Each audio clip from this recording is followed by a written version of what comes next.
Eh bien, bonjour à toutes et à tous. Merci d'être connectés à ce nouveau webinaire santé et environnement. Donc, on se retrouve aujourd'hui sur le thème exposition à des polluants chimiques, impact en pédopsychiatrie. Donc, comme d'habitude, le webinaire va durer 1 heure, questions-réponses comprises. Le webinaire est bien sûr enregistré pour être mis en ligne, pour être mis, que le oh là là, pour que le replay, pardon, soit mis en ligne sur le site de l'URPS. Voilà.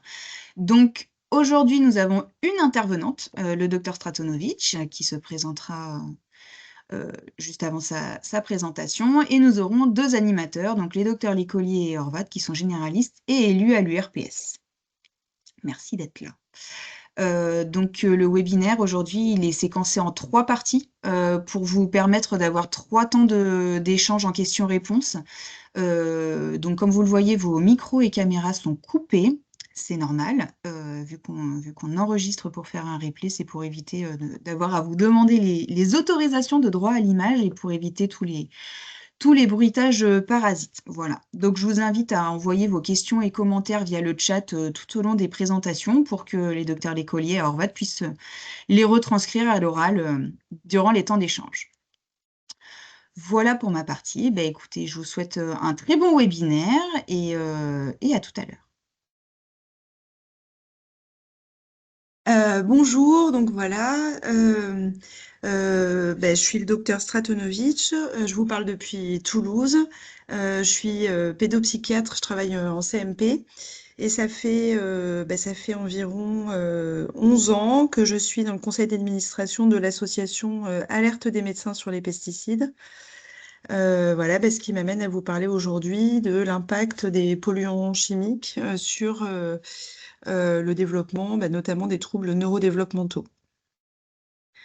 Aujourd'hui, on aura une présentation en 3 parties. Voilà. Dans la partie 1, on va évoquer la définition des TND, l'évolution de leur incidence. Je vous ferai un panorama des molécules problématiques et de leur voie d'exposition, et un point aussi sur les données qu'on a de la contamination des milieux. On commence. Peut-être diapo suivante. Alors, les troubles neurodéveloppementaux, principalement les troubles inclus dans cette catégorie, c'est donc les troubles du développement intellectuel, anciennement retard mental, les troubles de la communication, comme les troubles du spectre autistique, mais aussi le TSLO, le trouble spécifique du langage oral, le TDAH, avec ou sans hyperactivité, les troubles spécifiques des apprentissages, donc ça c'est tous les 10, hein, dyslexie, dyspraxie, etc. Et les troubles moteurs comme donc le trouble du développement de la coordination. Diapo suivante. Donc, pour reprendre la définition du trouble du spectre autistique, donc selon le DSM-5, hein, donc très rapidement, c'est un déficit persistant de la communication et des interactions sociales qui est observé dans les différents champs de la vie de l'enfant, qui affecte donc la communication non verbale et la réciprocité sociale notamment. Et c'est dans le trouble du spectre autistique, il y a des intérêts restreints et il y a aussi en général des particularités sensorielles. Ces symptômes doivent être présents dès la période précoce et entraîner une altération significative du fonctionnement social. Diapo suivante. Donc, par rapport à l'évolution de l'incidence des TSA, ce qu'on sait, c'est que il y a une augmentation en fait de l'incidence assez importante qui est décrite depuis 1995. Donc ça fait, on va dire, 30 ans. Voilà. Euh, Là, je vous ai mis 2 courbes, je vous ai mis le taux d'incidence. Donc bon, on voit qu'il y a un petit creux en 2020 parce que c'est une période où en fait on n'a pas pu faire passer les tests diagnostiques, hein, à cause du confinement. Et le taux de prévalence depuis 1995. On voit que ça augmente chez les filles comme chez les garçons. Donc bon, la question qui peut se poser, c'est à quel point cette augmentation est due à l'évolution des méthodes diagnostiques, voilà, et de la connaissance en fait aussi par les professionnels de santé de ce trouble en tant que tel. Néanmoins, euh, l'incidence globale depuis 30 ans, la prévalence globale est plutôt en faveur d'une augmentation, même si on a évolué sur le plan diagnostique et nosographique. La suite. Donc, le TDAH, pour la définition dans le DSM-5, donc c'est le trouble déficit de l'attention avec ou sans hyperactivité, qui se caractérise par de façon persistante une inattention ou une hyperactivité qui interfère avec le fonctionnement de l'enfant. Donc, l'inattention, c'est la difficulté à maintenir l'attention, les oublis fréquents, la distractibilité, etc. L'hyperactivité, c'est l'agitation motrice, la difficulté à rester assis, le fait de parler beaucoup, interrompre les autres, etc. Les symptômes doivent avoir commencé en fait avant l'âge de 12 ans et être présents dans au moins deux contextes, par exemple à la maison et à l'école, et entraîner des difficultés au niveau du fonctionnement quotidien. Alors, pour l'évolution de l'incidence du TDAH, en fait, même dans le dernier rapport HAS et dans les différentes publications que j'ai consultées, on n'a pas encore de courbe qui montre l'évolution de l'incidence. La seule chose qu'on ait, en fait, c'est l'évolution de la prescription de méthylphénidate, qui est le traitement le plus utilisé, en fait, pour le TDAH. Donc là, il y a une importante augmentation de la prescription, mais ça, c'est peut-être plus probablement à mettre du côté de l'évolution de l'habitude des prescripteurs, et c'est peut-être ça reflète pas probablement complètement l'évolution de la prévalence ou de l'incidence. Voilà. Sur les données qu'on a de prévalence, en tout cas, ça paraît plutôt stable, peut-être une petite augmentation, mais pas telle que la courbe qu'on voit sur l'évolution des prescriptions. Voilà, donc ça toucherait entre 3,5 et 5% des enfants. Voilà. Suivant. Donc, comme je vous disais, pour le trouble du spectre autistique, on a une apparente augmentation des diagnostics et de la prévalence. Voilà. Et cette augmentation, elle est en tout cas très visible sur les registres départementaux. Donc, tout à l'heure, la courbe que je vous avais montrée, là, c'était la courbe du registre départemental, des registres départementaux du 31 et de la Haute-Savoie, je crois, quelque chose comme ça. Oui, c'est ça. Euh, pour le TDAH, la prévalence estimée est plutôt stable, voilà, mais les prescriptions médicamenteuses ont augmenté. Voilà.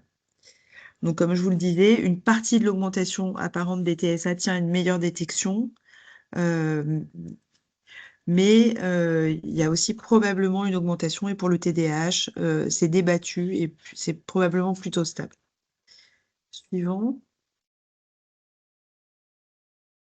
Alors ensuite, je voulais vous faire commencer par donc un petit tableau des molécules problématiques.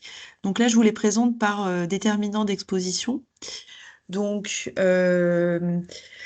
alors en fait, pour les déterminants, on va dire, enfin, qui sont un petit peu communs à beaucoup de molécules, il y a l'aération du domicile, l'alcool et le tabac, le fait d'être exposé à des plastiques, le fait de manger une alimentation qui ne provient pas de l'alimentation biologique, et le fait de consommer beaucoup de viande. Donc, tout ça, en fait, c'est lié à une plus grande détection des différents polluants chimiques dans les matrices biologiques. Et après, il y a des déterminants qui sont spécifiques à chacune des molécules. Donc, on va commencer par les pyrétrinoïdes. Donc, les pyrétrinoïdes, c'est des insecticides. Donc, en fait, les déterminants principaux d'exposition, c'est le fait d'en avoir à la maison, hein, d'utiliser des insecticides en bombe, des répulsifs, des prises contre les moustiques. Il y a aussi les colliers pour les chiens. Pour donc les plastifiants, donc phtalate, bisphénol, donc là, c'est l'exposition quotidienne au plastique. Qui peut être notamment dans les contenants alimentaires, voilà. Pour donc les cosmétiques, donc suivant les cosmétiques qu'on utilise, ça peut amener à une exposition à différentes molécules, dont deux sont vraiment des perturbateurs endocriniens notoires. Le résorcinol, qui se retrouve beaucoup dans les teintures pour cheveux. Le triclosan, qui s'est trouvé à un moment, qui est une molécule qui a une grande rémanence et qui s'est trouvé à un moment dans les dentifrices, dans les chewing-gums, qui est en fait, qui a été utilisé beaucoup comme antibactérien. Voilà. Le phénoxyéthanol, lui, c'est un éther de glycol. Il est dans beaucoup de cosmétiques qu'on utilise au quotidien. Et il y a bien sûr les parabènes, hein, donc, qui sont d'autant plus toxiques que leur chaîne est longue. Voilà, les parabènes se retrouvent aussi dans certains médicaments. Et donc là, c'est important de vérifier et de changer certaines habitudes de prescription. Voilà. Parfois, par exemple, pour les solutions buvables pour enfants, il y a une spécialité qui contient du parabène et l'autre non. Voilà. Tout ce qui est colle, travaux, enfin voilà pour les travaux, les peintures, mais aussi les produits de nettoyage peuvent contenir des éthers de glycol. Voilà. Dans les matériaux de construction, d'autres types de colle, voilà. Il y a les ignifuges et aussi dans le traitement de certains textiles, il y a les ignifuges bromés. Voilà. Certains vêtements, le fait d'habiter à côté d'usines ou le fait de passer beaucoup de temps en voiture est lié à l'exposition aux, euh, aux hydrocarbures, voilà, aux hydrocarbures polycycliques, donc les HAP. Voilà.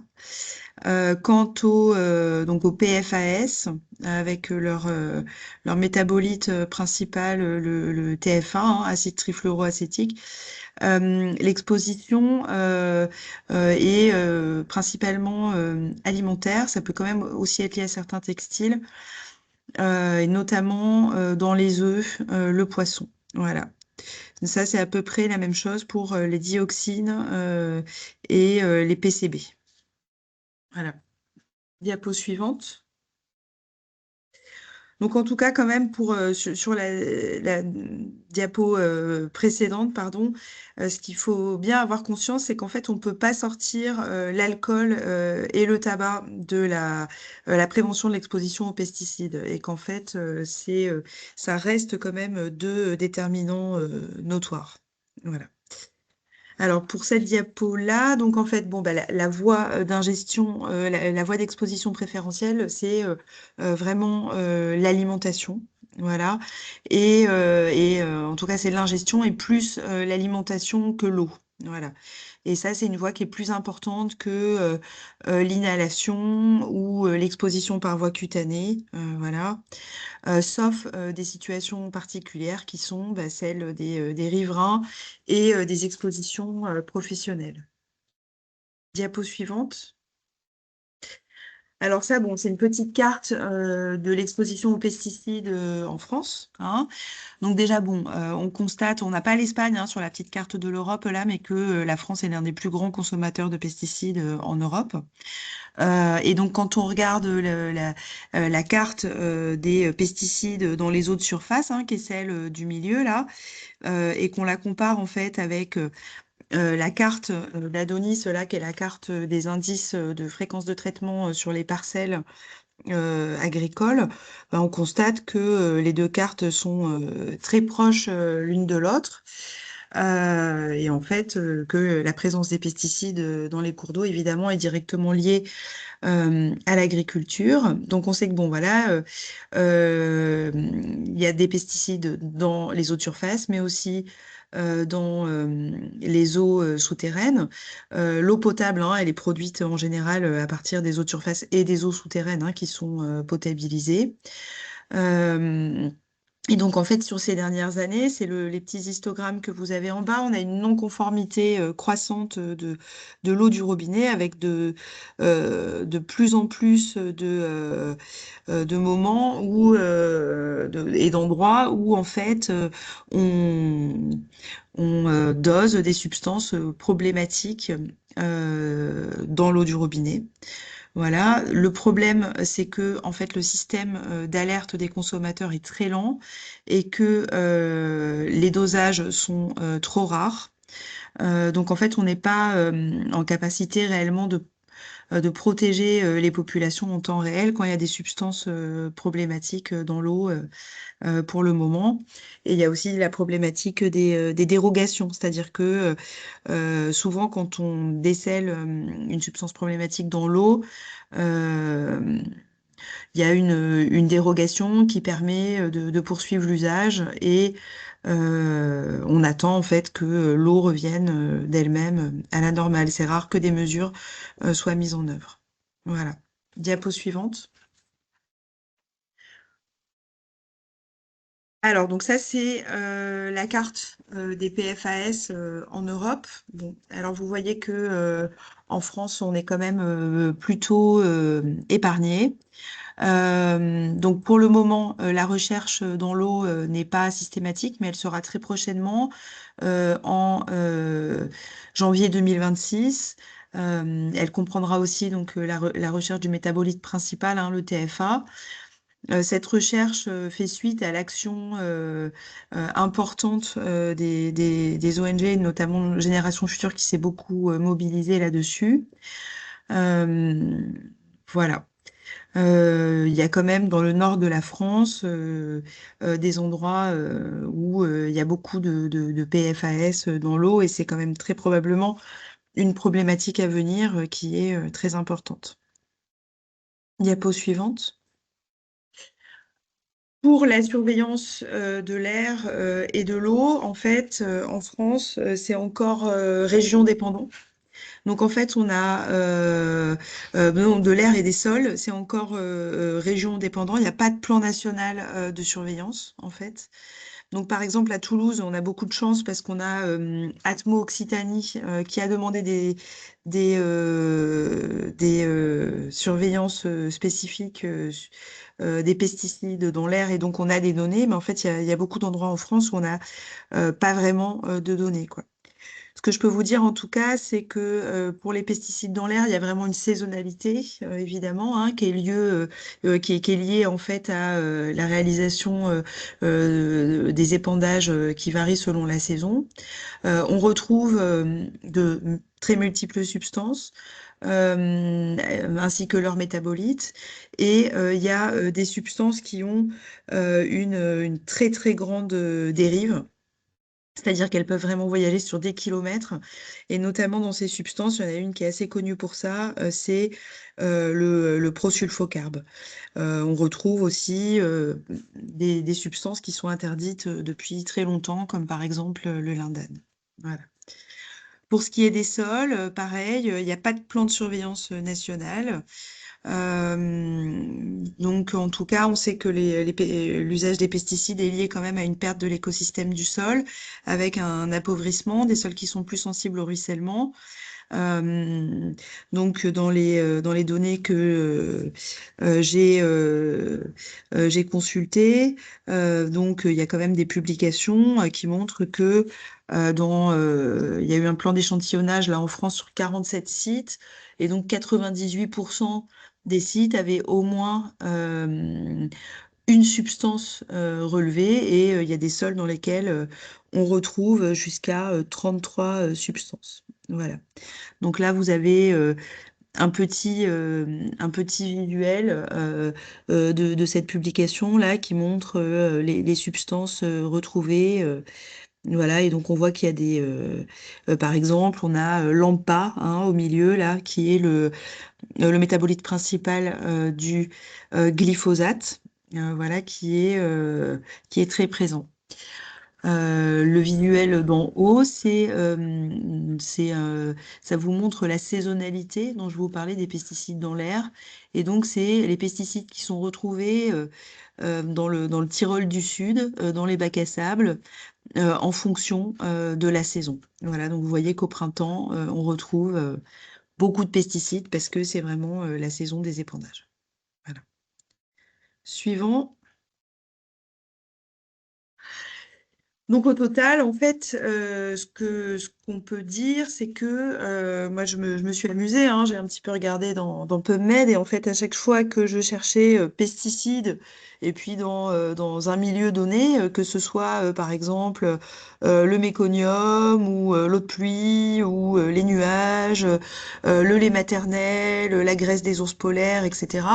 Ou qu'on regarde absolument dans tous les milieux en fait on retrouve des pesticides. Voilà. Donc, il s'agit vraiment d'une contamination qui est ubiquitaire. Donc, ce qu'il faut bien comprendre, en fait, c'est que nombre de ces substances sont des molécules lipophiles qui s'accumulent notamment dans les graisses et qui se concentrent en fait dans la chaîne alimentaire. Donc, la problématique, c'est qui est au sommet de la chaîne alimentaire? C'est nous, hein, c'est l'espèce humaine. Et donc là, vous avez au milieu, là, dans le cadre rouge, un petit visuel qui vous montre la bioamplification du DDT au lac Kariba, donc au Zimbabwe, où on voit qu'en fait, bon, bah, il y en a voilà, moins de 0,02 parties par million dans l'eau, voilà, mais que au fur et à mesure de la chaîne alimentaire, le DDT se concentre et qu'on se retrouve chez le crocodile. Voilà, hein, ou alors peut-être bien chez l'homme, là c'est pas dosé, mais qui consomme les fameuses carpes, etc. Là, on se retrouve chez le crocodile par exemple à 34 000 parties par million. Voilà. Je pense que là ça passe aux questions, non? Ah non, c'est les pesticides dans l'alimentation. Alors en tout cas, les dosages qu'on a sur les pesticides dans l'alimentation bon, nous montrent que l'alimentation est largement contaminée. Donc il y a eu différentes études, hein, notamment réalisées par Génération Future. Ce qu'on sait, c'est que les contrôles quand même restent très insuffisants. Donc par exemple, en 2021, il y a eu simplement 110 000 contrôles sur l'année pour l'Europe entière. Donc en fait, ça ne permet pas en fait en général de détecter une contamination trop importante dans des aliments. Puis en fait, les dosages, etc., sont très lents et le fait de pouvoir réaliser un retrait du marché, ça prend du temps. Donc en fait, souvent quand la pollution est détectée, en fait, c'est déjà trop tard. Les gens l'ont déjà mangé. Voilà. Donc en tout cas, quand on fait des dosages à titre systématique, on se rend compte que l'alimentation est largement contaminée. Il y a plusieurs résidus de pesticides présents dans au moins 25% des aliments. Et il y a 60% des fruits et légumes qui ont au moins un résidu. Voilà. On a environ 2% de dépassement de la LMR, donc la limite maximale autorisée. Et on a un système normatif en fait qui est très peu protecteur car très complexe en fait. En fait, par exemple, si on prend pour le glyphosate, le taux en fait qu'on tolère est différent si on parle de viande, si on parle d'olive, si on parle de céréales, etc. Et donc, c'est la construction de cette norme, en fait, c'est avec l'idée de la DJA, donc la dose journalière admissible, en se disant qu'on mange plus de céréales que d'olives et que donc la limite qu'on autorise doit permettre en fait qu'on dépasse pas une limite maximale, une dose journalière en fait autorisée. Mais en fait, on se rend compte que la construction de la norme est en fait souvent un petit peu la copie de qu'est-ce qu'on retrouve quand on fait les dosages, qu'est-ce qu'on retrouve effectivement dans les différents aliments. Et en fait, comment construire une norme pour que finalement on puisse encore manger des choses en fait finalement. Donc en tout cas, ce qu'on sait, c'est que euh, euh, il y a quand même de multiples résidus dans très très nombreux aliments et qu'il y en a quand même moins dans les aliments qui sont issus de l'agriculture biologique. Voilà. Et donc, au total, en fait, toutes ces expositions vont faire que on va tous avoir un petit peu un exposome qui est un petit peu le cumul en fait de toutes nos expositions chimiques tout au cours de notre vie et qui va faire en fait pour chacun un petit peu comme une signature, hein, comme on a notre génome, comme on a le microbiome, ben voilà, on a aussi un exposome. Voilà. Euh, donc xénobiotique, quoi, c'est-à-dire un exposome euh, qui correspond au cumul de toutes les expositions au cours de toute notre vie. Et donc, ce qu'il faut savoir, c'est que ces expositions n'ont pas les mêmes impacts selon le moment de la vie auquel on a été exposé.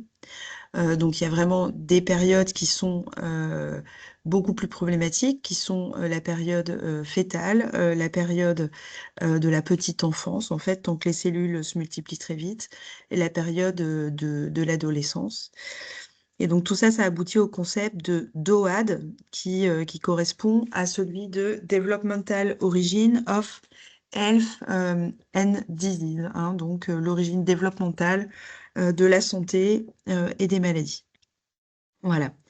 Après, donc moi, je vous parle bien d'exposome xénobiotique. En fait, l'exposome complet, bah, c'est toutes les habitudes de vie, c'est l'exposition au stress oxydatif, le fait de pratiquer de l'activité physique, etc.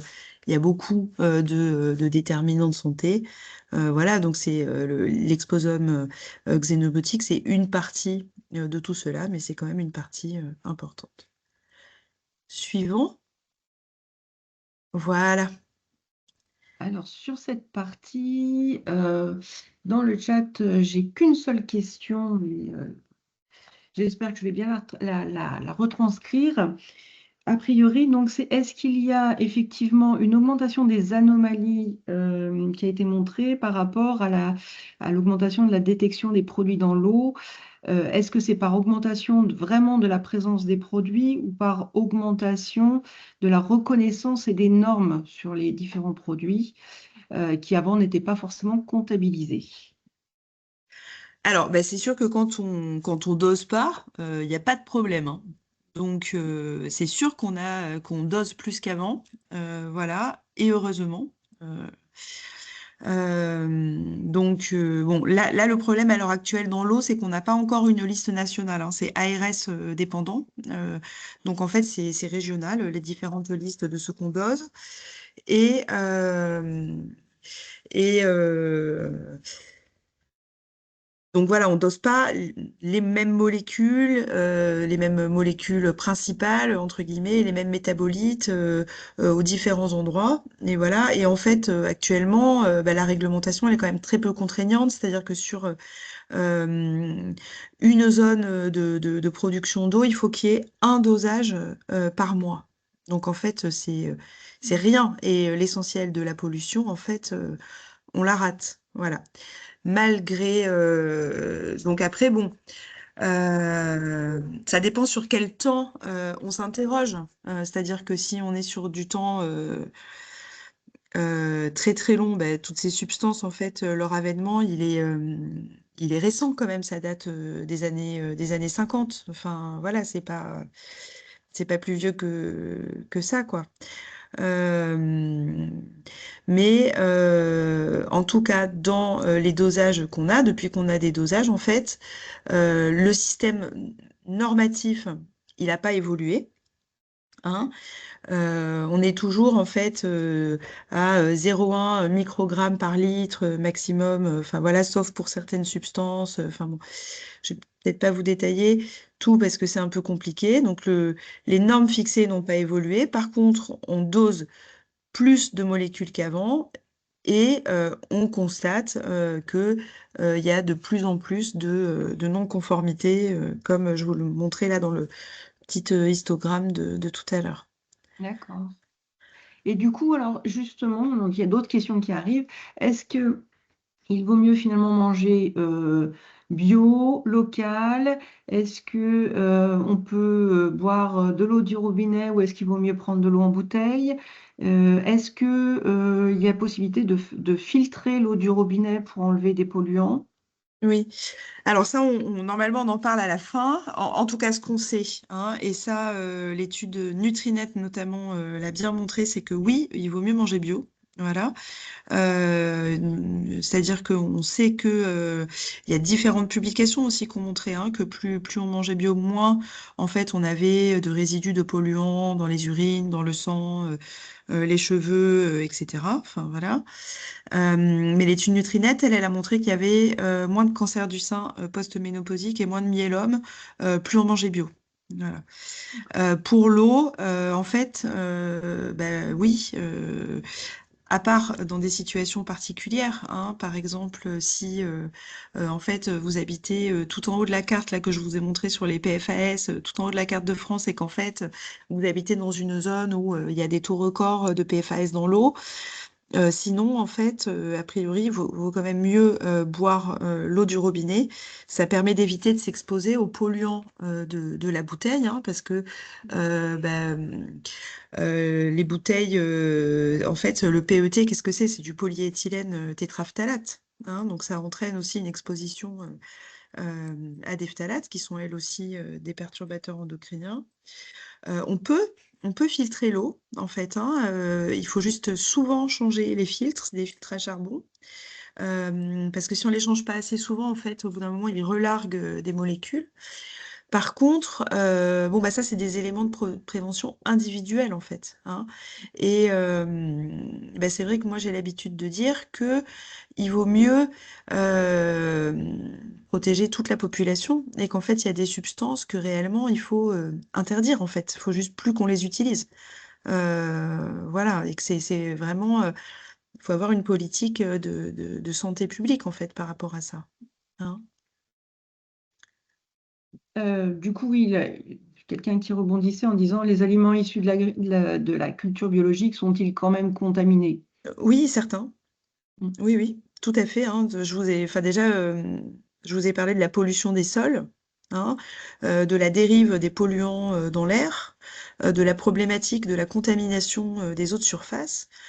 Évidemment, on peut tout à fait retrouver des résidus de pesticides et euh, très problématiques aussi dans les aliments issus de l'agriculture biologique. Néanmoins, statistiquement, ils le sont quand même un peu moins. Hein. On ne va pas jusqu'à asperger des pesticides directement, directement dans l'eau. Voilà. Dernière, Directement sur les aliments, je veux dire. dernière petite question. Y a-t-il une incidence des perturbateurs neuroendocriniens sur les dysphories de genre? Alors, c'est une question compliquée. En tout cas, enfin, plutôt pas. Pour les données que j'ai actuellement, plutôt pas. Voilà. Notamment, ça a été étudié pour le chlordécone. et non. Pour le chlordécone, par exemple, non, alors que c'est un perturbateur endocrinien redoutable. Voilà. Je vois qu'il y a des questions qui tombent sur le cadmium, Alors, le cadmium, je ne l'ai pas traité ici. Voilà. mais Mais en tout cas, le cadmium, sa présence dans l'alimentation correspond quand même à l'amendement des terres. Donc ça, c'est quelque chose qu'on est obligé de faire quand on utilise euh, des, euh, des pesticides, en fait, parce que le sol est appauvri. Donc, en fait, il faut l'enrichir en amendant les terres. Voilà. Donc, ça, c'est une des sources de la contamination au cadmium. Mis à part certains sols dans certaines régions du monde qui sont en fait naturellement riches en cadmium. Voilà. Et donc, pour ce que j'en sais, mais je me suis quand même très peu penchée sur le sujet, c'est lié c'est lié aux maladies dégénératives, en fait, hein, neurodégénératives. ok. Il y a Alors une pour le dernière. coup, je me permets, on a organisé un webinaire sur le cadmium il y a quelques mois. Donc pour ceux qui sont intéressés, vous pouvez retrouver le replay sur le site internet de l'URPS, voilà, dans la rubrique santé publique, santé environnement.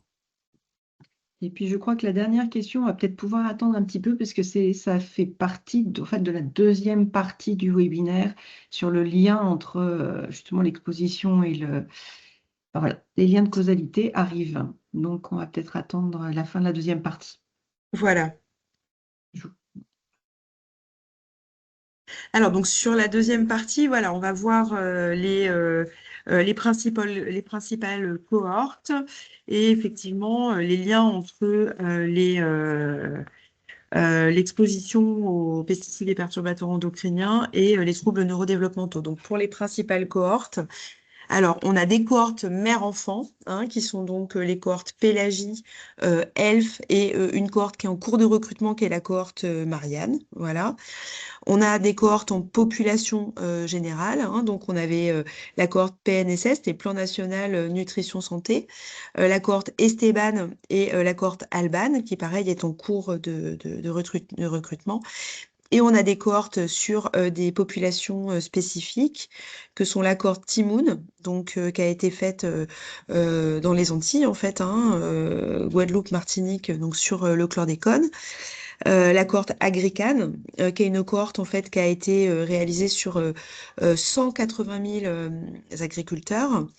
La cohorte et les cohortes Canary et Canary 2, qui sont d'autres cohortes réalisées aux Antilles sur euh, le chlordécone. Donc on a quand même beaucoup de données, voilà, en France.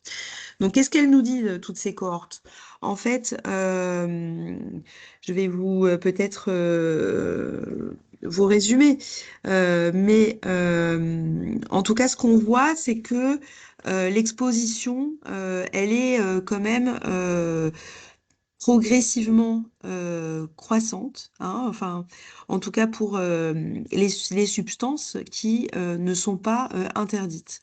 Parce que par exemple, si vous regardez les pyrétrinoïdes, dans PNSS, elles étaient à plus de 80%. Plus de 80% de la population avait des traces de pyrétrinoïdes. Et dans la cohorte ELF, par exemple, qui est donc l'étude longitudinale française depuis l'enfance, qui a permis en fait de réaliser des prélèvements sur un enfant sur 50 né en 2011, on retrouve en fait des pyrétrinoïdes à quasiment 100%, hein, ce qui est confirmé par la suite sur la cohorte Esteban. Voilà.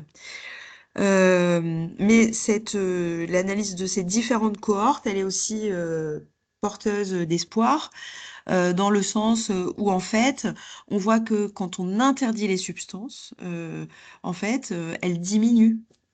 Voilà, ça peut mettre un certain temps parce qu'il y a de nombreuses substances qui sont très rémanentes dans l'environnement, hein. Par exemple, bah, les organochlorés, hein, comme le chlordécone, hein. Voilà. Mais par exemple, bah, regardez là sur l'atrazine qu'on retrouvait donc 40% chez 40% en fait des femmes enceintes qui avaient été investiguées dans la cohorte Pélagie. Quand ça a été contrôlé en fait sur la cohorte Esteban, on ne la retrouve plus qu'à 3,7%. Or, il faut savoir que l'atrazine a été interdite en 2003. Voilà. Donc en fait, on peut avoir quand même, euh, enfin, on voit l'intérêt en fait par le suivi de ces cohortes d'interdire ces substances. Voilà. Ça met aussi en évidence l'ampleur en fait de la contamination, hein. Donc bon bah voilà, on va regarder la cohorte Esteban, hein, qui a été une cohorte de biosurveillance qui a été faite sur 500 enfants et 900 adultes, qui va être répétée en fait tous les 7 ans via la cohorte Alban. Quand on voit en fait, quand on regarde les résultats de cette cohorte, on voit qu'en fait, on retrouve des bisphénols quasiment chez 100% des gens, des phtalates aussi, hein. Donc vous vous rappelez, ça c'est les plastifiants dont je vous parlais tout à l'heure, les pyrétrinoïdes chez 99% des enfants et des adultes investigués, des organophosphorés, alors que nombre d'entre eux quand même ont été interdits, mais bon, faut le temps que ça diminue. Dans 92,6% des cas, organochloré 60%, glyphosate 88,8% des cas, etc., etc., quoi. Voilà. Diapo suivante. Donc, par rapport aux effets en fait des pesticides et perturbateurs endocriniens sur la santé, il y a eu en fait 2 expertises. Donc, il y a eu de l'INSERM, l'expertise INSERM de 2013 et l'expertise INSERM de 2021. Donc voilà, qui nous montre en fait que bon, bah, chez l'adulte, en tout cas, on sait que l'exposition aux pesticides est liée donc à différentes hémopathies, hein. Donc le lymphome, le myélome, voilà. C'est lié aussi au cancer de la prostate, voilà. Mais ça sera sur l'expertise de 2021. Et dans l'expertise de 2013, on voit que chez l'enfant, en fait, l'exposition aux pesticides, qu'elle soit professionnelle, hein, par le métier des parents ou domestique, hein, donc je vous parlais par exemple des pyrétrinoïdes qui sont beaucoup utilisés chez les gens, parce que c'est des insecticides en fait courants, hein, est lié donc à la survenue de leucémie, de tumeurs cérébrales, de certaines malformations congénitales, hein, donc hypospade, fentorale, anomalie cardiaque, anomalie du tube neural, mais aussi, et voilà, et c'est ce dont on va parler aujourd'hui, des troubles du neurodéveloppement, donc TSA, TDAH, TDI, troubles du développement intellectuel. Cette diapo suivante, voilà. Donc, l'expertise de 2021 sur les troubles du neurodéveloppement, elle permet en fait de préciser quelles substances ont été reliées de façon forte aux troubles du neurodéveloppement. Et donc, c'est les organophosphorés, les pyrétrinoïdes, hein, donc ces insecticides dont je vous parlais, et le chlordécone. Voilà, donc les organophosphorés ont été liés donc à l'altération des capacités motrices, cognitives et des fonctions sensorielles. Donc ça, c'est un peu tout ce qui est 10, etc. Et ont été liés aussi à l'apparition de symptômes évoquant le trouble du spectre, les troubles du spectre autistique. Pour les pyrétrinoïdes, ils ont été liés, eux, à l'apparition de troubles du comportement et de type internalisé. Donc en fait, là, dans le rapport de l'INSERM, ça correspond en fait à l'anxiété. Pour le chlordécone, il a été lié en fait à l'apparition d'altérations de la motricité fine. Voilà, et on sait aussi que dans le développement, il peut y avoir euh, enfin, par exemple, on sait que ça correspond à une diminution de la préférence pour la nouveauté à l'âge de 7 mois, donc des choses qui peuvent évoquer les TSA et aussi des signes qui peuvent évoquer les TDAH. Diapo suivante. On sait aussi que l'exposition aux pesticides chez l'adulte est liée euh, aux troubles anxio-dépressifs de façon forte et aussi à la survenue de tumeurs du système nerveux central. Donc on a vu que le lien avait été établi chez l'enfant dans l'expertise INSERM de 2013, mais donc aussi chez l'adulte. Et ces tumeurs sont les gliomes et les méningiomes. Diapo suivante. Voilà. Donc, par rapport à l'exposition à la pollution et aux liens aux impacts sanitaires, en fait, on sait qu'il y a différents mécanismes de toxicité chronique. Donc, je ne vous parle pas aussi de la toxicité aiguë, hein. On sait qu'en fait, quand il y a une intoxication aiguë aux pesticides, celle-ci peut avoir des impacts qui dépassent vraiment le cadre de l'aigu, en fait, hein, et qui peuvent être mesurables toute une vie. Voilà, on sait que, par exemple, une intoxication aiguë, ça peut avoir des séquelles, elle peut être liée à des séquelles neurologiques persistantes sur le long terme, hein, telles que un déclin cognitif, un syndrome parkinsonien, une neuropathie périphérique, etc. Et si je vous en parle quand même très rapidement, c'est parce qu'on sait que chaque année, il y a des milliers d'intoxications aiguës dans le monde, hein. Voilà. En tout cas, quand on voit les conséquences sanitaires des expositions aux pesticides, euh, donc dans ces deux expertises de l'INSERM de 2013 et 2021, on peut les comprendre en revenant sur les différents mécanismes de toxicité chronique. Donc, par exemple, le cancer de la prostate va être lié à une toxicité de type perturbation endocrinienne.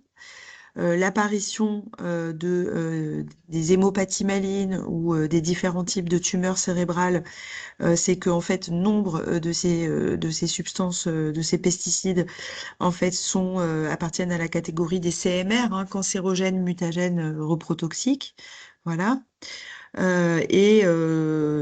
y a beaucoup de ces pesticides qui sont neurotoxiques directement, hein. Et donc, ce qu'on peut relier à l'apparition des troubles neurodéveloppementaux, l'apparition des syndromes anxio-dépressifs et le lien avec la maladie de Parkinson. Voilà. Pour certaines de ces substances ont aussi une toxicité de type SDHI, c'est-à-dire inhibiteur de la succinate déshydrogénase qui perturbe en fait l'équilibre métabolique. Ça, c'est lié à l'apparition de certains types de cancers, notamment sur les surrénales, voilà, et euh, de certains types aussi de toxicité neurologique, voilà. Bon, là, on voit pas ce type d'effet-là quand on lit les expertises INSERM de 2013 et 2021, mais c'était quand même un type de toxicité que je voulais juste citer. Voilà. Diapo suivante. Alors, je me suis dit que j'allais vous présenter quand même un petit peu ce qu'était la perturbation endocrinienne. Donc, bon, je pense que c'est quand même une notion qui est assez connue aujourd'hui. Euh, donc, c'est en fait, entre guillemets, la mauvaise clé pour la bonne serrure. Donc, en fait, c'est des substances qui vont ressembler à une hormone ou perturber le récepteur des hormones ou modifier, par exemple, l'élimination d'une hormone, voilà, et qui vont en fait euh, altérer le fonctionnement du système endocrinien chez un individu, voilà. Donc, il y a des perturbateurs endocriniens avérés, des perturbateurs endocriniens suspectés. Pour les chats, donc l'Agence européenne des produits chimiques, il y a 496 substances extrêmement préoccupantes, donc comme par exemple le bisphénol, les phtalates, le chlordécone, etc. Et quant à l'ANSES, en France, il y a eu l'apparition en 2023 au journal officiel de 125 substances avérées et il y a environ euh, 906 substances qui sont suspectées et donc surveillées. Voilà. Diapo suivante. Donc, comme je vous disais tout à l'heure, le problème avec les perturbateurs endocriniens, c'est qu'il y a vraiment des fenêtres de vulnérabilité que sont la période fœtale, la toute petite enfance et l'adolescence. En général, les effets sont plus sévères chez les garçons parce qu'il s'agit souvent de perturbations endocriniennes de type œstrogénique, en fait, et que les œstrogènes féminins sont protecteurs. Voilà. Euh, l'une des problématiques vraiment importantes, c'est qu'il y a des effets, et ça par exemple, c'est des choses qui ont été mises en évidence pour le distilbène, mais il peut y avoir en fait des effets transgénérationnels par un mécanisme en fait épigénétique. La difficulté, en fait, sur le plan épidémiologique, c'est que c'est des courbes dose-effet qui ne sont pas linéaires. Et donc, c'est très compliqué à mettre en évidence sur le plan épidémiologique parce qu'on peut avoir des effets importants à la fois pour des toutes petites doses ou pour des très grandes doses. Et donc, c'est très complexe. Et en tout cas, on sait que la toxicologie classique qui pose des seuils, des doses journalières admissibles, etc., n'est pas est dépassée en fait par cette problématique de perturbation endocrinienne. Il y a une dernière chose, c'est qu'il y a des effets cocktails, c'est-à-dire qu'en fait, peut y avoir une synergie entre ces différentes molécules et du coup, euh, une exposition à plusieurs molécules peut avoir plus d'effets euh, que, enfin, elles peuvent se potentialiser l'une l'autre. Voilà. Alors, on sait que en fait, la perturbation endocrinienne est liée en fait à ce qu'on appelle le syndrome de dysgénésie testiculaire et de dysgénésie ovarienne.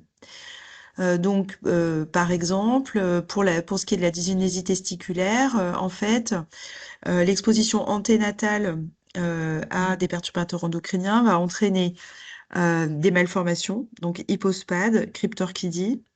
Puis au cours du développement, et donc là je vous rappelle le concept de Developmental Origin of Health and Disease dont je vous parlais tout à l'heure, l'apparition en fait d'anomalies de la spermatogénèse qui peuvent être en lien avec des troubles de la fertilité. Et puis un peu plus tard dans la vie, le fait que il puisse apparaître des cancers, par exemple des testicules ou de la prostate. Ça, il y a à peu près la même chose pour les femmes, en fait. Donc, c'est au niveau des malformations chez les femmes, il y en a beaucoup moins, mais ce qui peut être noté quand même, c'est une diminution de la distance anogénitale à la naissance.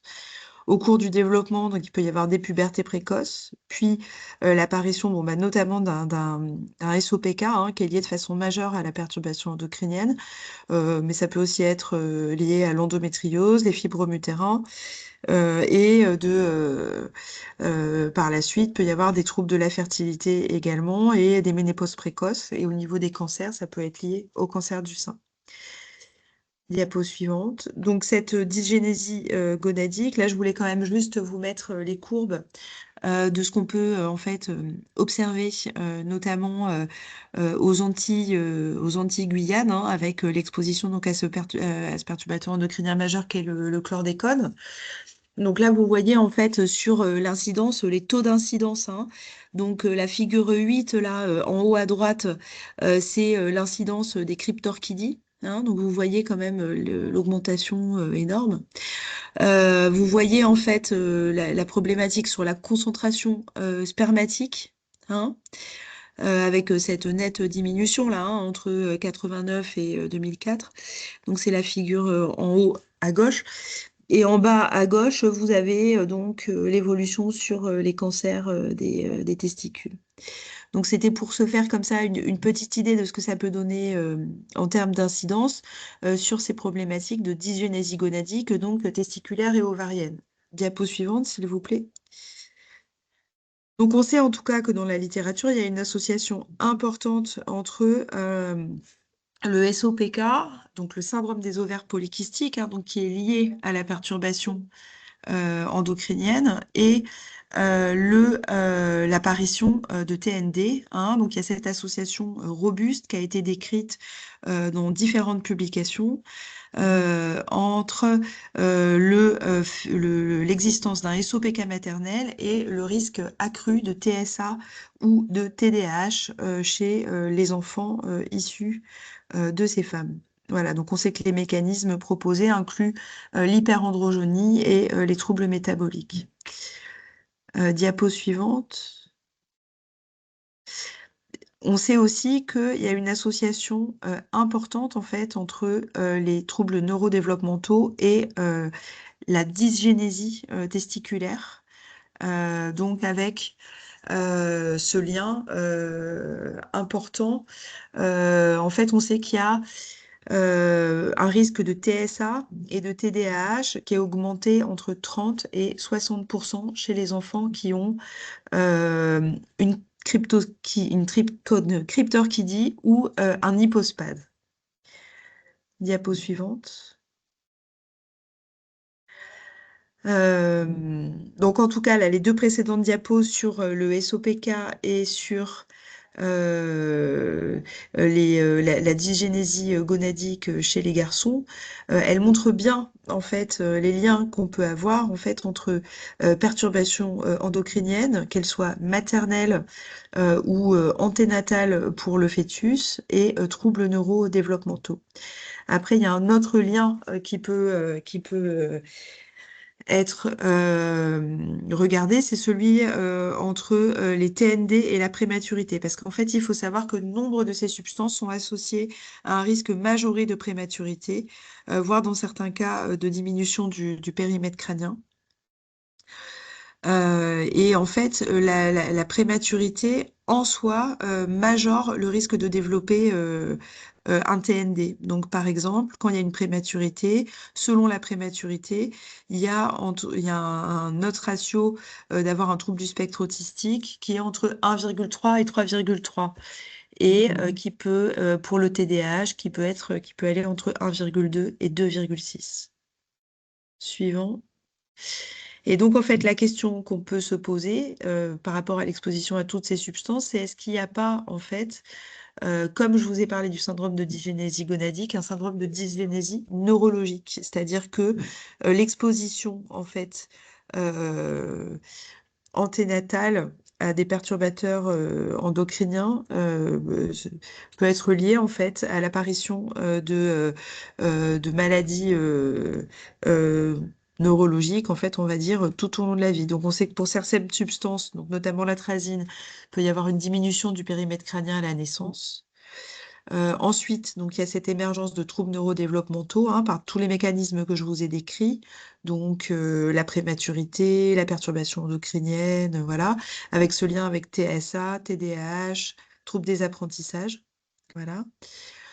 Euh, Ensuite, chez l'enfant et chez l'adulte, on l'a vu dans l'expertise INSERM, il y a le lien avec les syndromes dépressifs, les troubles anxieux, parfois les troubles du comportement. Il y a aussi le lien avec les tumeurs, hein, chez l'enfant, donc le neuroblastome, chez l'adulte, le méningiome, les gliomes, donc le glioblastome, et enfin, beaucoup plus tard dans la vie, les liens avec la maladie de Parkinson et la maladie d'Alzheimer. Voilà. En tout cas, ça c'est pour vous reprendre un petit peu les différents mécanismes qui pourraient être causer en fait ce lien entre les troubles neurodéveloppementaux et la pollution, l'exposition à des polluants chimiques. Donc il y a tout ce qui est perturbation endocrinienne. Il y a aussi la neurotoxicité directe, hein, au niveau de la neurotransmission, l'action aussi, par exemple, sur les récepteurs calciques des pyréthrinoïdes. Voilà. Et il y a aussi tout ce qui est neuroinflammation, stress oxydatif, voilà. Et je me dis, là, ça, je vous en ai déjà parlé, je me dis, on peut peut-être déjà passer aux questions. Voilà. Oui, alors du coup, je me permets juste, on va essayer d'aller très très vite. Pour les personnes qui peuvent rester avec nous jusqu'à la fin, c'est top. Et pour celles et ceux qui ne peuvent pas rester, vous pourrez bien sûr visionner le reste du replay, le reste du webinaire dans le replay, hein. Voilà, donc bonjour. Bonjour. Les questions pour la deuxième partie. Oui. Alors, quel pouvoir a la communauté médicale pour inciter les politiques à interdire les pesticides? Alors, déjà, je pense qu'on peut en parler à nos patients, hein. On peut leur dire que c'est très dangereux. Après, donc si on a le temps, enfin voilà, je ne sais pas si on aura le temps de voir les diapos parce que je suis désolée, j'ai pris trop de temps, enfin voilà.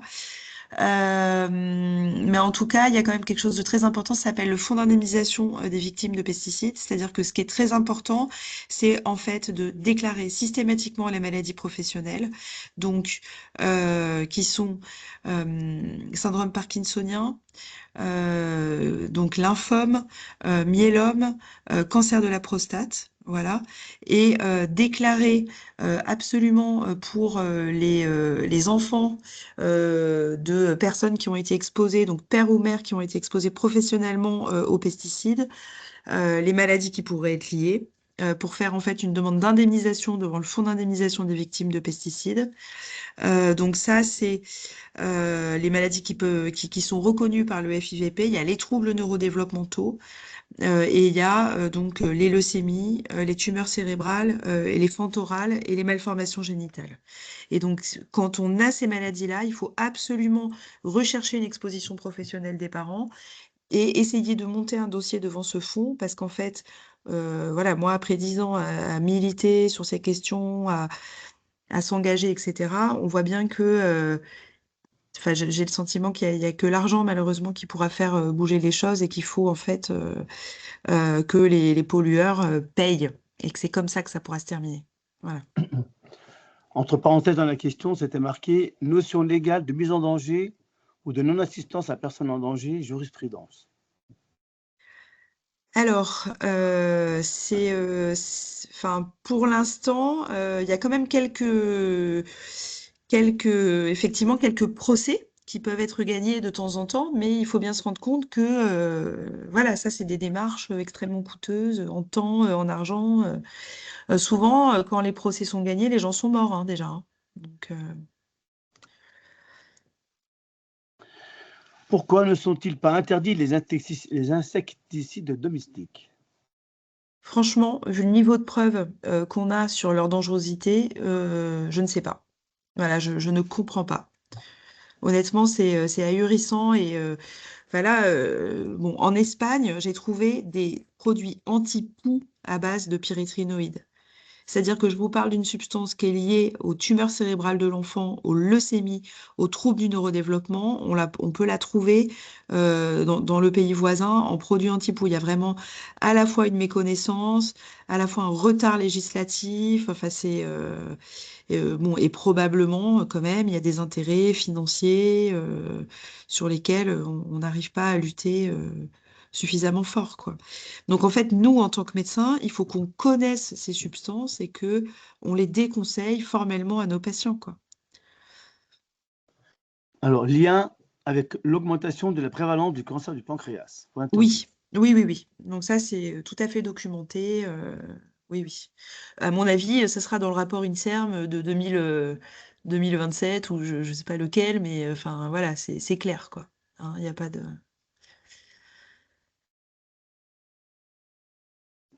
Voilà, donc on arrive à la fin des... Ah, peut-être une question, voilà.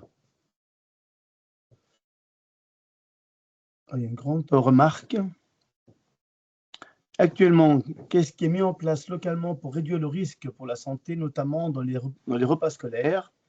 Y a-t-il déjà des actions ou que nous pouvons nous faire, ou que pouvons-nous faire nous-mêmes pour informer et solliciter les responsables locaux?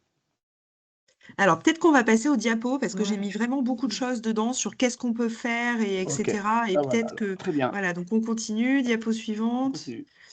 Alors, comment on en est arrivé là? Donc là, je vous ai mis quand même des petits, voilà. Donc, ce qu'il faut savoir, c'est qu'il y a quand même un secret industriel sur l'écoformulant, que les évaluations, en fait, elles sont faites par les industriels et que c'est là-dessus que se basent les agences, hein, pour évaluer la toxicité. Et que quand même dans la littérature scientifique, les conflits d'intérêts sont rarement publiés. Comme je vous disais, il y a cette problématique de la surveillance sanitaire, hein, où dans l'eau, on mesure pas assez, dans l'alimentation, dans l'air, etc. Voilà.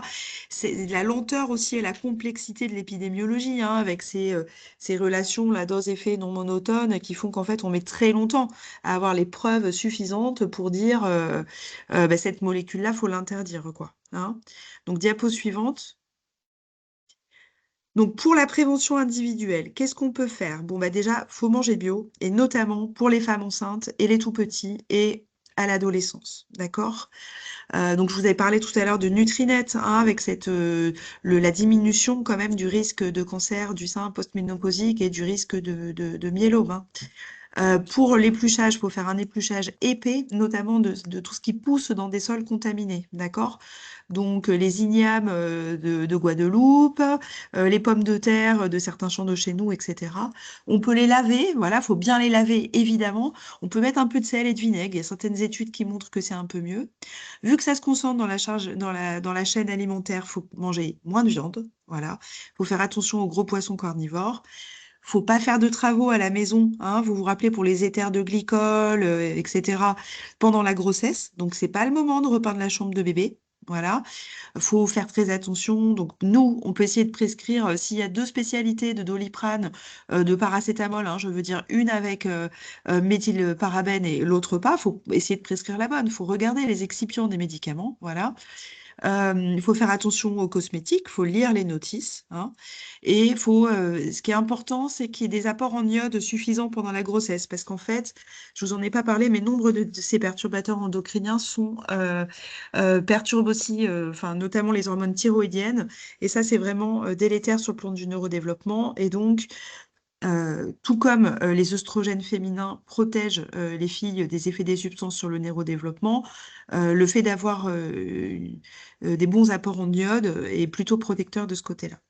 Au quotidien, bah, je vous ai dit, hein, dans les déterminants centraux, il y a l'aération, parce que toutes ces phtalates, bisphénols, enfin, voilà, je vais pas tous vous les redire, qui sont dans l'air, en fait, bah, faut les enlever, hein. Enfin, voilà, donc faut aérer 2 fois par jour. Donc, bon, bah, faut éviter le plastique absolument. Ça doit être vraiment, voilà, dans la tête de tout le monde. Ça, faut le dire aux patients. Il est hors de question de faire chauffer des choses dans du plastique. Il ne faut pas conserver les éléments lipophiles dans du plastique. Vous savez, là, quand vous mettez, quand vous avez votre Tupperware avec la trace rouge de la sauce tomate qui reste fixée dessus, là. Bon, bah, ça, en fait, ça veut bien dire qu'il y a des échanges, en fait, hein, que c'est pas neutre, d'accord? Et donc, ce type de plastique, il faut pas l'utiliser, en fait, hein. Quand vous savez, vous sortez la piscine en plastique de votre enfant et qu'il y a cette odeur douceâtre là, ça sent quoi? Ça sent la phtalate. Donc en fait, quand c'est comme ça, il faut le rincer le produit avant de le donner à l'enfant, d'accord? Donc il faut bien choisir les cosmétiques, il faut choisir des éco-détergents, etc. Et évidemment, il ne faut pas utiliser d'insecticides. Donc là, je vous ai mis les différentes formes dans lesquelles il y a des pyréthrinoïdes. Donc c'est les petites prises qu'on branche, c'est les colliers pour les chiens, d'accord? Vous savez, ces petites fleurs là qu'on colle sur les fenêtres pour les mouches là. Là-dedans, en fait, c'est des néonicotinoïdes, hein, c'est du fipronil. Hein. Donc voilà, ça, c'est pareil, c'est niet. Souvent, ce picto là que je vous ai mis, là, danger pour le milieu aquatique, il permet quand même, quand il y a ça, c'est pas bon, quoi. Hein. Enfin, voilà, ok? Ce picto, il repère en fait que c'est dangereux pour l'environnement, en fait, hein, pour les espèces, etc. Et donc, en fait, quand il y a ça, souvent, c'est que c'est des molécules qui sont très dangereuses. Suivant. Donc, en tant que professionnel de santé, ben voilà, faut informer les patients. Et puis après, ben voilà, comme je vous disais, il faut essayer de les repérer, en fait, ces gens. Donc quand vous, en fait, il faut chercher, en fait, les expositions des deux parents. Il faut voir s'il y a des signes, en fait, de perturbations endocriniennes dans la famille, en pensant à toutes ces autres maladies qui sont liées, le SOPK, etc., pour ben, faire éventuellement une déclaration. Et si en fait vous avez par exemple déjà des gens qui ont un enfant qui a un TSA, vous pouvez inclure une nouvelle grossesse dans la cohorte Marianne. En fait, ce qu'on peut faire, nous, c'est essayer de renseigner les registres, de faire qu'il y ait des gens qui s'inscrivent dans ces cohortes, etc., pour que on ait des chiffres et qu'un jour, ces substances, on ait vraiment des arguments, enfin, on a déjà des arguments, mais pour les interdire le plus rapidement possible, quoi. Suivant. Donc, en pratique, là, voilà.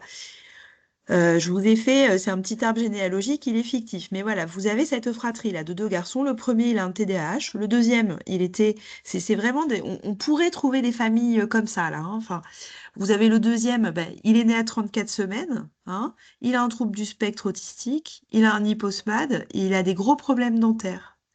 Et en fait, quand vous regardez la maman, et ben la maman, elle a un SOPK, hein.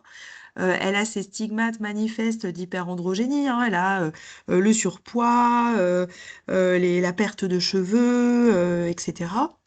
Elle a eu dans son enfance un de ses frères qui est décédé d'une tumeur cérébrale et son autre frère qui a eu beaucoup de mal à avoir un enfant. Voilà, en fait, quand on explore un peu, on se rend compte qu'il a une asténo-oligotératospermie. Quant au grand-père paternel, il a la maladie de Parkinson. Bon, j'ai un peu forcé le trait quand même, hein. Et la grand-mère, elle a un myélome et un syndrome dépressif. Diapo suivante. Et donc, en fait, quand on demande aux gens où ils vivent et qu'est-ce qu'ils font, on se rend compte que bah, très probablement, en fait, ils ont été exposés à des substances. Donc, les grands-parents sont agriculteurs, hein, dans le Lauragais. Toute la famille vit dans ce village-là. Donc, ils sont exposés à la fois comme enfants d'agriculteurs et comme riverains, évidemment. Quant à la dame, elle est fleuriste, hein, et, euh, et, euh, et voilà. Et donc, pour ce qui est des problèmes dentaires, en fait, c'est là que c'est important de ne pas se dire juste, bon, ben voilà, il a un TSA, quelque part, il a des troubles de l'oralité, c'est normal qu'il ait des problèmes dentaires. En fait, quand on regarde de près, il a des taches blanchâtres sur les dents qui correspondent à une hypominéralisation molaire incisive qui est liée, bon, ça peut être lié à la prématurité, voilà, mais ça peut aussi être lié à des expositions anténatales, à des perturbateurs endocriniens. Et donc, qu'est-ce qu'on peut faire dans ces cas-là? Et là, normalement, c'est là. Voilà. On peut faire une demande d'indemnisation au FIVP, au Fonds d'indemnisation des victimes de pesticides. Alors, pas pour les grands-parents qui sont agriculteurs, hein, pas en tant que riverains. Ça, malheureusement, c'est pas encore reconnu. Voilà. Mais par contre, parce que la maman est fleuriste. Voilà. Et ça a déjà été reconnu, en fait. Les fleuristes, du coup, on considère que, ils sont exposés professionnellement aux pesticides. Et donc, il y a beaucoup de professions comme ça, c'est pas que les agriculteurs. Donc là, voilà, je vous remets la liste dont je vous ai parlé tout à l'heure de toutes les maladies qui sont liées à l'exposition aux pesticides professionnels, voilà. Et ce qu'il faut bien voir là, c'est que c'est pas que la mère, c'est la mère ou le père, et ce, durant toute leur vie professionnelle. Donc, ce qui voilà, renvoie à l'importance de faire en fait un interrogatoire vraiment sur toute la vie, etc. D'accord? Suivant. Et voilà. Donc, en conclusion, il y a un probable rôle des polluants chimiques dans l'apparition de certains TND. La part imputable reste à investiguer. Moi, je dirais que donc là, il y a quelques publications qui ont été faites hein, là-dessus sur la part imputable qui concluent entre 10 et 30%. Voilà. Et les impacts en pédopsychiatrie et en santé humaine ne doivent pas faire oublier les atteintes écosystémiques. Diapo suivante. Voilà. Donc avec l'extinction de masse des espèces qui s'accélère et pour laquelle la place des pesticides est vraiment majeure. Voilà. Merci beaucoup de votre attention. Désolée d'avoir pris plus de temps. Je suis vraiment désolée. Mm. Juste, alors du coup, il n'y avait pas énormément de questions en plus, si ce n'est que qu'est-ce qu'on peut faire effectivement pour réduire les risques, notamment dans les repas scolaires? Quelles actions on peut faire par nous-mêmes pour informer, solliciter les responsables locaux? Est-ce qu'il y a des fiches d'information à transmettre? Effectivement. Et puis, effectivement, il y en a qui s'interrogent.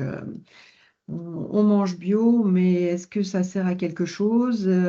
Si rien n'est fait dans les collectivités et si nos enfants sont soumis à des pesticides ailleurs que chez nous, évidemment. Ouais. Voilà. Alors, pour les cantines scolaires, à part voter de façon à ce que la cantine passe au bio, là, je vois pas trop, hein. Voilà. Par contre, ce qui peut être fait aussi, c'est de solliciter la mairie pour demander la mise en place d'ordonnances vertes, c'est-à-dire de permettre en fait aux femmes enceintes ou aux parents d'enfants tout petits d'avoir accès à des paniers bio qui soient, voilà, ou de participer sur l'achat, etc., mais d'avoir accès le plus possible à une alimentation biologique, voilà. Et après, il y a quand même toute la liste là que je vous ai citée de ce qu'il faut faire à la maison. C'est-à-dire que par exemple, en fait, les pyrétrinoïdes, là, faudrait juste plus qu'on en vende, quoi. Ok. Je me posais la question, d'ailleurs, il y avait la question de savoir s'il y avait de la documentation des fiches d'information à transmettre. Et moi, je me posais la question de savoir s'il n'y avait pas un poster qu'on pourrait même mettre dans nos salles d'attente pour essayer de résumer un peu tout ce qu'on a dit aujourd'hui. Moi, j'avoue que ça m'intéresserait grandement. Si ça n'a pas été Ouais. fait, je pense qu'il faudra Alors, qu'on travaille dessus. je sais que nous, on a fait des choses sur Mhm. notre association, donc je vous redis, voilà, c'est alerte des médecins sur les pesticides. Et en fait, maintenant, ça s'appelle alerte médicale parce qu'en fait, on a décidé d'ouvrir à tous les types de soignants. Voilà, et donc du coup, déjà, si vous voulez adhérer, vous pouvez. Enfin, voilà, Avec grand franchement, bonheur. c'est hyper sympa. Enfin, voilà, c'est vraiment une chouette association. Bon. J'aurais du mal à dire le contraire, mais enfin voilà, sur le site de la MLP, c'est sûr, il y a des posters, il y a des choses, par exemple des choses sur tout ce qu'on peut faire en prévention anténatale, etc., qui y sont. D'accord, merci. Qu'on peut mettre dans les salles d'attente. Il y a des choses qu'on a prévues pour ça, enfin c'est sûr. Merci beaucoup. Juste la dernière petite remarque. Un de nos collègues dit l'iode a débuté 6 mois avant la grossesse si possible. Le début de la supplémentation pourrait mobiliser la contamination stockée dans le corps. Exemple mercure. Ah, ça, je sais pas. Alors nous, en fait, on s'est beaucoup interrogé là-dessus. Est-ce qu'on avait, en tout cas, bon, c'est souvent mieux, ça c'est sûr, de commencer avant la grossesse, notamment pour le chlordécone. Vous savez que le chlordécone, en fait, la chlordéconémie, elle est dosable elle est gratuite, hein, accessible à tous les habitants Guyane, Martinique. Voilà, et il y a des consultations en fait préconceptionnelles pour essayer de diminuer la chlordéconémie par des mesures diététiques, hein, voilà. Et euh, donc là pour ça, on débute vraiment en préconceptionnel en fait.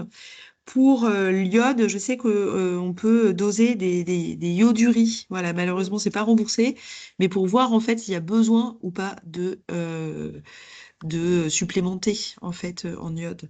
Après, dans les vitamines de grossesse, il y a de l'iode. Hein, Oui. dans quasiment toutes les marques, il y a un peu d'iode. Voilà. En tout cas, ce qu'il faudrait pas, c'est être complètement en pénurie d'iode. Pendant la grossesse, ça, on sait que c'est pas bon, mais voilà. Autre petite question qui vient de tomber. Y a-t-il des questionnaires standardisés pour évaluer l'exposome? Je n'en connais pas. Il y en a peut-être. C'est vrai que ça pourrait être intéressant. Là, c'est une très bonne question. Ouais. Ouais. Alors pour le coup, peut-être pas pour évaluer l'exposome, mais il y a un médecin endocrino, le docteur Mirakian, pardon, qui a fait un questionnaire un peu pédagogique sur son exposition aux perturbateurs endocriniens et aux polluants environnementaux de manière générale. D'accord, bah c'est Normalement, ça, enfin, ouais. Oui, bah donc pas tout l'exposome, alors ça, l'exposome ouais, xénobiotique, quoi, après ouais, ça rentre ouais. peut-être pas extrêmement dans le détail, mais je pense que c'est un truc qui est assez pédagogique quand même. Oui, bah, je pense que c'est pas Euh, mal, ouais. Normalement, le lien, le QR code est censé être dans notre boîte à outils santé-environnement, donc qui est sur le site de l'URPS. D'accord, Euh, voilà. Il y a, justement, bah, ça nous ok. permet de dire qu'il y a cette boîte à outils où on essaie de centraliser un maximum de sites de référence sur le sujet santé-environnement. Il y a évidemment le site de votre association, il y a des supports de Ouais. communication, il y a des plaquettes, des documents, etc. Donc n'hésitez pas à aller fouiner dedans. Et si vous avez des infos, des éléments qui ne sont pas dedans, mais qui sont intéressants à communiquer, il ne faut pas hésiter aussi à me faire un petit mail pour que je rajoute. Ok. Voilà. Adeline, est-ce qu'on aura sur le replay les coordonnées de l'association? Bah Alors, là, bah, en du tout coup, cas, vous avez le logo et franchement, vous Eh ben tapez dans voilà, Google, c'est le premier lien. c'est ça. impec, merci beaucoup. Voilà. Bah Eh ben, écoutez, je vous merci dis beaucoup. merci beaucoup pour l'invitation et puis désolée Mm. encore que ça ait pris plus de temps que prévu et voilà. Pas de souci. Ben, merci beaucoup pour votre Merci. intervention. Du coup, il y a beaucoup de remerciements dans le chat, Mm. hein. Les gens trouvaient ça D'accord. vraiment très, très intéressant, complet. Enfin, voilà, ils sont ravis. Bon. Eh ben tant mieux. Donc, je le rappelle, hein, le replay sera en ligne sur le site de l'URPS donc, d'ici quelques jours. Donc, voilà. Encore Ok, merci beaucoup pour votre c'est Avec intervention. gentil. C'était Merci plaisir. beaucoup. passionnant. Voilà. C'est très Et Merci. Au merci à tous intéressant. les revoir. participants.